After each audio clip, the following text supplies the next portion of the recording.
नमस्कार दोस्तों, पाथफाइंडर पर आप सभी का स्वागत। दोस्तों, आज हम बात करने वाले हैं मद्रास हाई कोर्ट के मदुरई बेंच में डाली गई एक पिटिशन के संबंध में, जिसमें पिटिशनर ने ये कहा है कि जो भी लोग 8 लाख एनुअल इनकम से कम कमाते हैं उनको कोई भी टैक्स नहीं देना चाहिए, उनकी कोई टैक्स लायबिलिटी नहीं होनी चाहिए। इस संबंध में ये पिटिशन गई है। क्या है ये न्यूज? तो यहाँ पर किस आधार पर कहा गया? तो यहाँ पर पिटिशनर ने ईडब्ल्यूएस क्राइटेरिया को साइट करते हुए कहा कि एग्जेम्पशन होना चाहिए टैक्स में for all people earning below 8 lakhs। क्यों ऐसा कहा गया है, क्या है इसके बारे में डिटेल्स, इन सभी चीजों के बारे में बात करेंगे। बट बिफोर मूविंग फॉरवर्ड, आप मुझे फॉलो कर सकते हैं इन दोनों टेलीग्राम चैनल्स पर दोस्तों। For all my class update schedules and PDFs, Unacademy app पर भी आप मुझे फॉलो कर सकते हैं। मेरी special classes and plus courses के लिए एनरोल करने के लिए आपको सिर्फ मेरा कोड यूज करना होगा NDLive10। Special class timings are 1 PM। These are free sessions, जिसको एनरोल करने के लिए आप सिर्फ मेरा कोड यूज कर सकते हैं NDLive10। बहुत बहुत इंपॉर्टेंट, 18 महीने के सब्सक्रिप्शन पर आप 44,000 तक बचा सकते हैं in the biggest price drop ever. ये सभी 2024 के एस्पिरेंट्स के लिए गोल्डन अपॉर्चुनिटी है। अभी जाइए और सब्सक्रिप्शन लीजिए with my code NDLive10। Offer 25 नवंबर तक है दोस्तों, सिर्फ 2 दिन बचे हैं। Go avail the option offer now.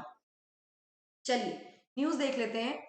तो डीएमके के एक फंक्शनरी है, उन्होंने पिटिशन मद्रास हाईकोर्ट की मदुरई बेंच के समक्ष भेजी या दी है, जिसमें उन्होंने कहा है कि इनकम टैक्स एग्जाम्पशन होना चाहिए सभी लोगों के लिए जो 8 लाख रुपए से कम एनुअली कमा रहे हैं। इस पिटिशन को फाइल किया गया बाय ए कुन्नूर श्रीनिवासन, जो कि मेंबर है एसेट प्रोटेक्शन काउंसिल के डीएमके। ठीक है, यहाँ पे उन्होंने कहा कि a part of the finance act 2022, finance act का एक शेड्यूल और एक पार्ट है जो कि कहता है कि सभी इंडिविजुअल्स जिनकी एनुअल इनकम 2.5 लाख से ज्यादा है उनको इनकम टैक्स पे करना हो। यहाँ पेटिशनर ने कहा कि ये जो पार्ट है ऑफ द फाइनेंस एक्ट 2022, ये अल्ट्रा वायर्स है, ये बियॉन्ड दी जुरिस्डिक्शन है, बियॉन्ड दी अथॉरिटी है।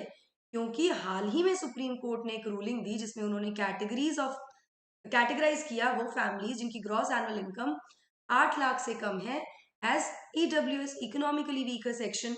और इसी वजह से ये जो पार्ट है फाइनेंस एक्ट 2022 का, ये फंडामेंटल राइट्स के वायलेशन में है। कौन कौन सी राइट्स के अगेंस्ट है? Article 14 equality before law, article 15, article 16, article 21, तो इन सभी फंडामेंटल राइट्स के अगेंस्ट है। Plus article 265 of the constitution के भी अगेंस्ट है। इन दी कमेंट सेक्शन आप मुझे इन आर्टिकल्स में क्या दिया हुआ है उसके बारे में टाइटल्स बताएंगे।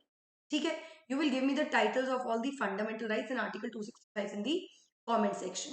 ऑलराइट, जिसके वायलेशन में ये पार्ट जा रहा है, जिसकी वजह से ये प्ली गई है। नाउ एक bench of justice R Mahadevan and J Satyanarayana Prasad, उन्होंने इशू कर दिया है notice to the centre and law and finance ministries, और रिस्पॉन्स मांगा गया है विद इन 4 वीक्स, अगले 4 हफ्ते में उनको रिस्पॉन्स देना पड़ेगा। अकॉर्डिंग टू द प्ली, सरकार ने फिक्स किया है इनकम क्राइटेरिया उन फैमिलीज का, criteria that a family having gross income up to the limit of 7,99,999 वो इकोनॉमिकली वीकर फैमिली होंगी। ठीक है, ताकि वो ईडब्ल्यूएस जो इकोनॉमिकली वीकर सेक्शन रिजर्वेशन है उसका बेनिफिट अवेल कर सकती हैं। ऐसे में सरकार कैसे परमिट कर सकती है टैक्स कलेक्शन फ्रॉम पीपल जिनकी लिमिट 8 लाख तक है, 7,99,999 तक है। ठीक है, इसकी कोई रैशनैलिटी भी नहीं है और ना ही इसमें इक्वालिटी कहीं पर नजर आ रही है, जो पिटिशन में क्वेश्चन भी किया गया। पिटिशनर ने चैलेंज किया इस शेड्यूल को on the basis of recent supreme court decision. हाल ही में 7 नवंबर को सुप्रीम कोर्ट का डिसीजन आया था, जिसके बारे में हमने पाथ फाइंडर पर ही बात भी की है, आप जाकर वो वीडियोस चेक कर सकते हैं, जिसमें सुप्रीम कोर्ट ने अपहेल्ड किया था 103 तीनवा कॉन्स्टिट्यूशनल अमेंडमेंट एक्ट, जो गारंटी करता है 10% reservation to the economical weaker section among the upper caste. और ये वर्डिक्ट आया था 3:2 के डिसीजन में, मतलब जजेस 5 जजेस की बेंच थी, 3:2 से ये वर्डिक्ट दिया गया था। यहाँ पर एपेक्स कोर्ट ने कंफर्म किया था कि सोशली फॉरवर्ड कम्युनिटीज जो भी हैं, मतलब जो अपर कास्ट की जो फैमिलीज हैं जिनकी इनकम 8 लाख तक है, यानी 7,99,999 रुपए तक है per annum, excluding the assets is economically weaker section families. इस जो नोटिफिकेशन 2019 का नोटिफिकेशन था उसमें ये कहा गया सरकार के द्वारा कि कोई भी पर्सन उसको कवर नहीं किया जाएगा under the scheme of reservation for जो कवर नहीं किया गया है basically under the scheme of reservation for SC, ST and OBCs, और जिनकी family gross annual income is less than 8 lakh, उनको आइडेंटिफाई किया जाएगा as EWS for the benefit of reservation. और गवर्नमेंट ने नोटिफिकेशन को इस गवर्नमेंट नोटिफिकेशन को स्पेसिफाई किया था कि इसमें इनकम क्या होगी, इनकम किसको कहेंगे, और सभी वो लोग एक्सक्लूड किए जाएंगे from EWS category if their family possesses certain specified assets. ये भी इस नोटिफिकेशन में क्लैरिफाई किया गया था। अब इसके बाद इनकम टैक्स अगर वो व्यक्ति पे कर रहा है, एक तरफ आप उसको रिजर्वेशन का बेनिफिट दे रहे हो और दूसरी तरफ आप उसे इनकम टैक्स ले रहे हो, तो that is somewhere the violation of fundamental rights also. यही पिटिशन में कहा गया है।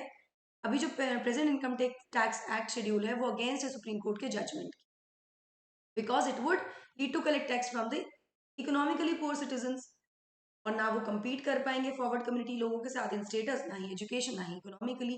तो देखते हैं 4 हफ्ते बाद इसमें सुप्रीम सेंटर या फिर फाइनेंस मिनिस्ट्री क्या रिस्पॉन्स देती है। इस पर हम डेफिनेटली आगे बात करने वाले हैं। Before moving forward guys, Aarambh और expedition batches are now live. अभी जाइए एनरोल कर लीजिए इन बैचेस में। इन सभी दिग्गजों के साथ आप पढ़ सकते हैं, अपनी प्रिपरेशन को और बेहतर कर सकते हैं। EMI का ऑप्शन भी अवेलेबल है। Last Mile, which is an interview guidance program, which is free interview guidance program. Go avail the benefit of this program also with my code NDLive10. इस कोड का बेनिफिट ये है कि ना केवल आपको डिस्काउंट मिलता है, आप अवेल कर सकते हैं free offers on the platform, also you will get my guidance in your preparation. Compete is also live. Go check yourself where you're standing.